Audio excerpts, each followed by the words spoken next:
G'day guys, today's test involves the Makita Brushless DGA 504 angle grinder and the ToolPRO Brushless 18 volt CGA 18BD.9 angle grinder. I'm going to put these against each other in a few simple tests and we'll see how well they do. Watch right to the end, okay? Make sure you do. I'm starting with 1.5 amp hour batteries on these, and then I'm going to move up to 4 amp hour batteries, and it's quite surprising what happens. So stay tuned, check it out. Who's going to win? Place your bets now.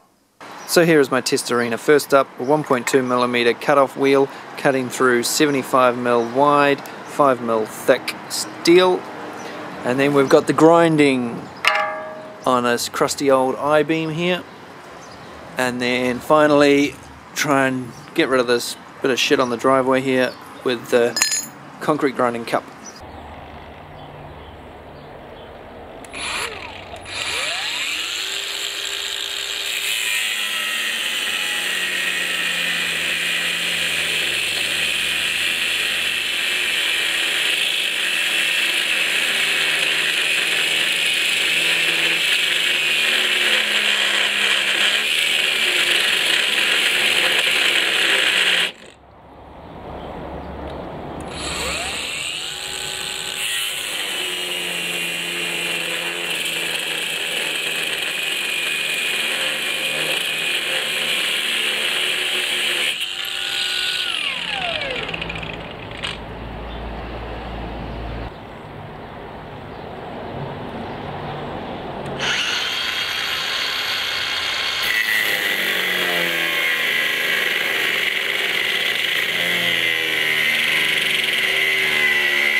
I don't think this 1.5 amp hour battery will cut it.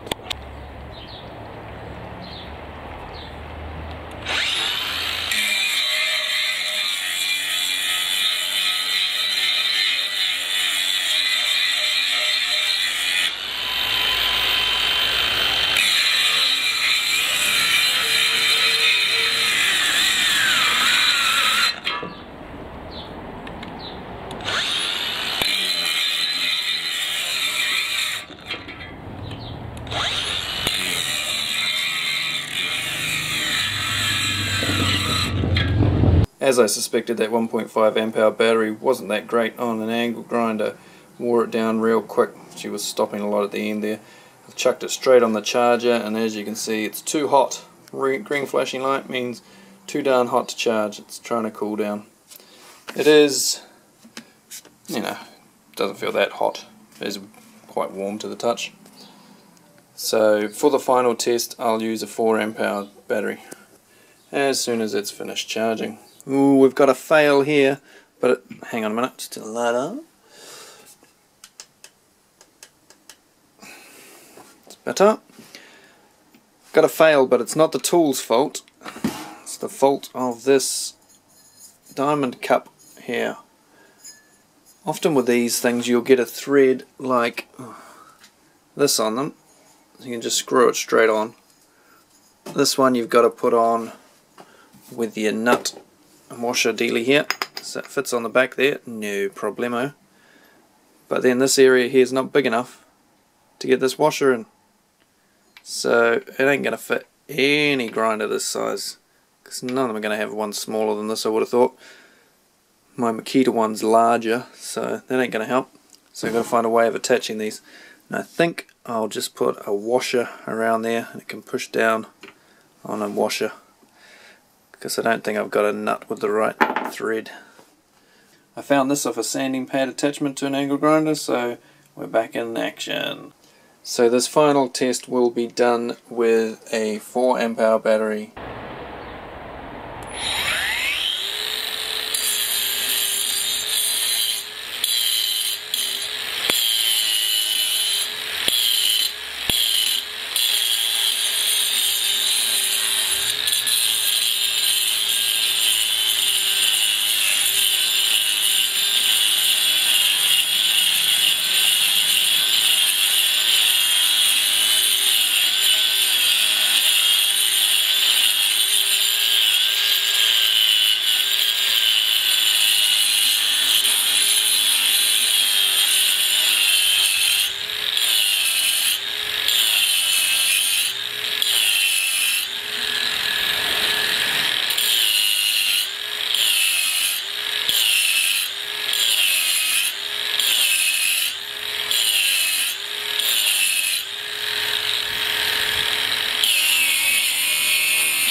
Based on what I just experienced with this 4 amp hour battery with the concrete wheel, I'm going to have another crack at grinding and see how good it does, because I think it's going to do a lot better with this battery.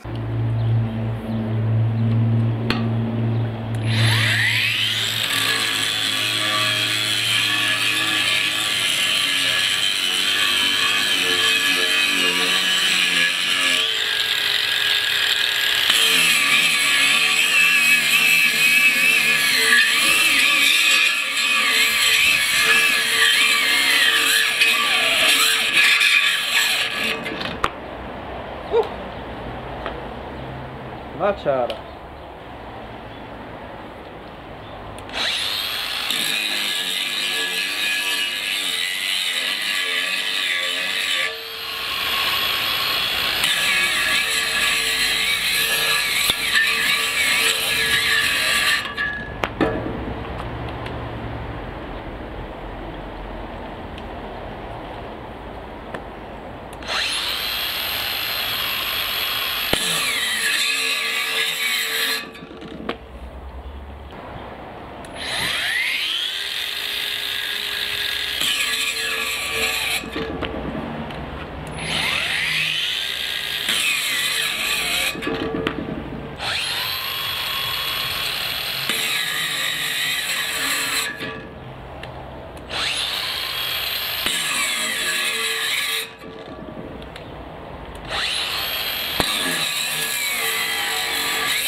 So the Makita I've used through all these tests is the DGA504.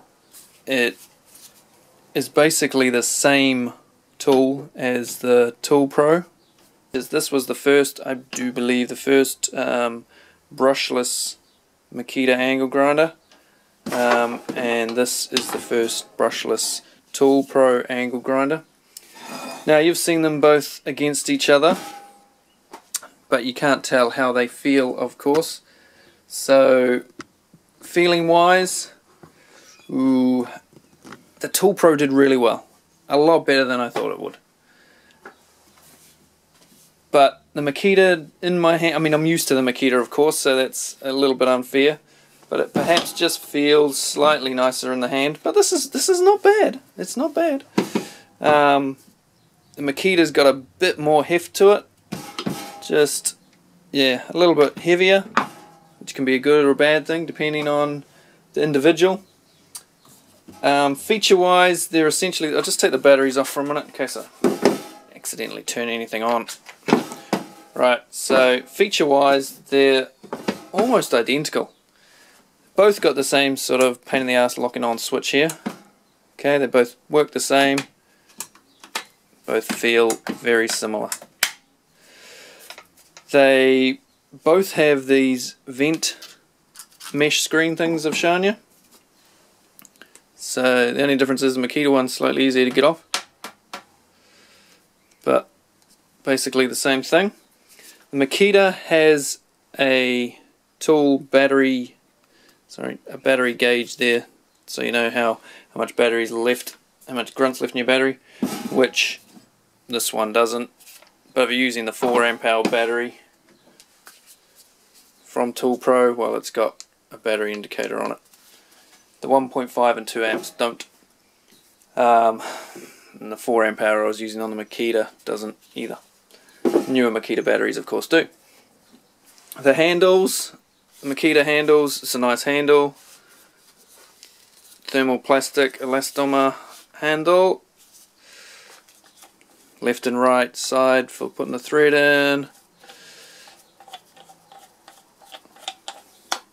Thread on this is a bit smaller than on here, I think.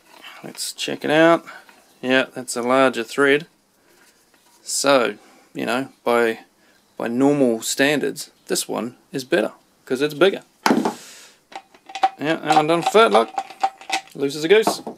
So this has sort of a rubber dampening, and yeah, I think this handle beats the Makita handle. So there's a point for the ToolPRO.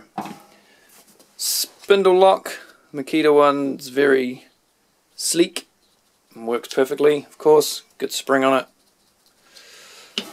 This one's a little bit not as good. When it does lock in, sometimes it sticks. It's not going to do it on camera, of course, but it's just not quite as nice. The guards are essentially the same. This nut ring here on the ToolPRO got that little rubber thing, which you might think slightly better, so that might be another plus for the ToolPRO. The ToolPRO guard is basically the same as the Makita, except it is slightly easier to get on and off than the Makita one. The Makita one is, this one, ToolPRO one, doesn't have an adjustable screw, so if that gets loose, it's kind of useless. Makita one has an adjustable screw there to tighten it up if you need to, but it's just a pig of a thing. Both of them, you've got to take the handles off if you want to swivel them around and get them on and off. And that one, popped off first time. Usually I've got to fight with the thing. So, value for money, ToolPRO is a good tool. You know, this costs you twice as much as this one.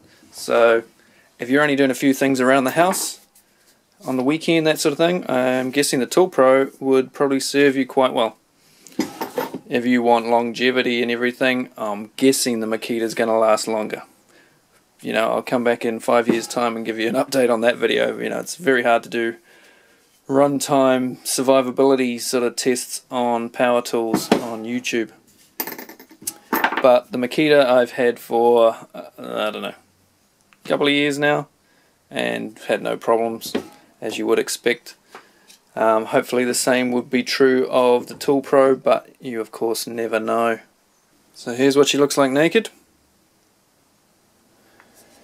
And like I thought, it is PA6 nylon, and it's glass fiber reinforced 30%. So that's pretty standard tool grade stuff. Feels pretty good. It's a fairly nice mold. The rubber coming through the thermal plastic to help hold things in place on the inside as well as the grip on the outside. So we've got a couple of little nodules here. That one's not really attached, which will help hold the bearing in place. Maybe that one doesn't even look like it's touching the other bearing on the other side. The switch mechanism, as you can see, the switch is completely sealed to prevent dust and shit from getting in, so that's quite good. The board completely potted, good heat sink on it there. It's not a bad looking unit. What's that there? Looks like there's some bit of taper wrapped around those wires. But overall there's the brushless motor. Doesn't look too bad, a little bit of dust in here already from me using it. But that's what happens with angle grinders. So I unscrewed the business end of the Makita and it just popped off. As you can see, this nice gear here just goes straight in and it just doof, easy as. Whereas this one I had to pull like crazy and it wouldn't come out from in the head. It's obviously got a slightly different system going on in there.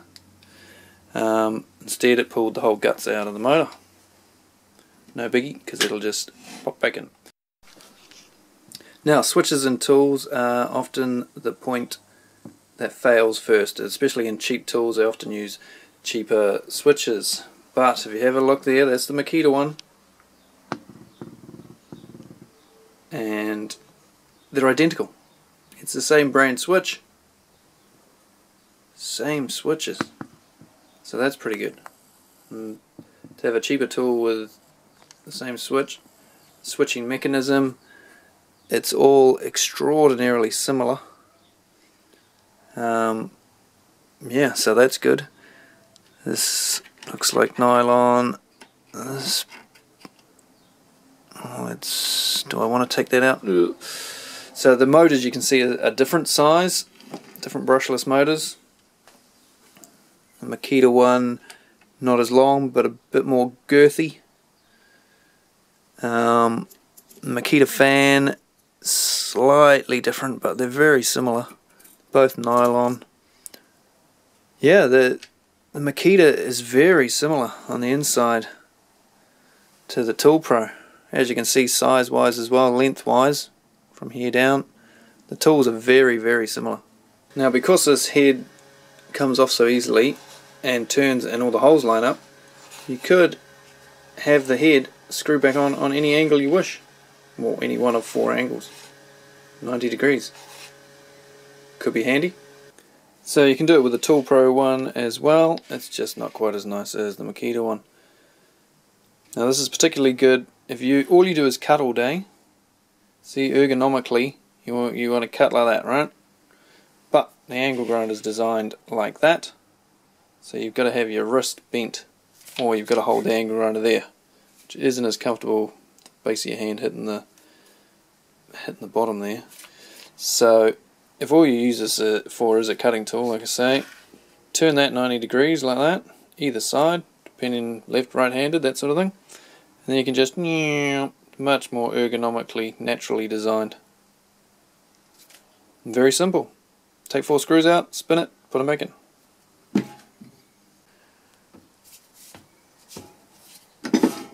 But as basic tests, ToolPRO has passed, in my opinion. So, thanks for watching. If you want to see any more ToolPRO comparison to Makita videos, I've got a few coming up. One of this hammer drill here will be coming up shortly. We've got a jigsaw, impact driver in the back there, blower. So there'll be a lot of videos coming up comparing these two brands.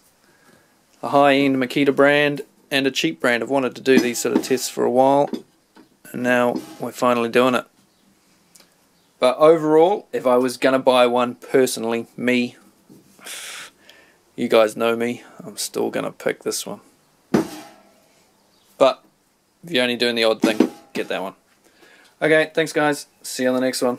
Subscribe, like, these things here, things you can watch.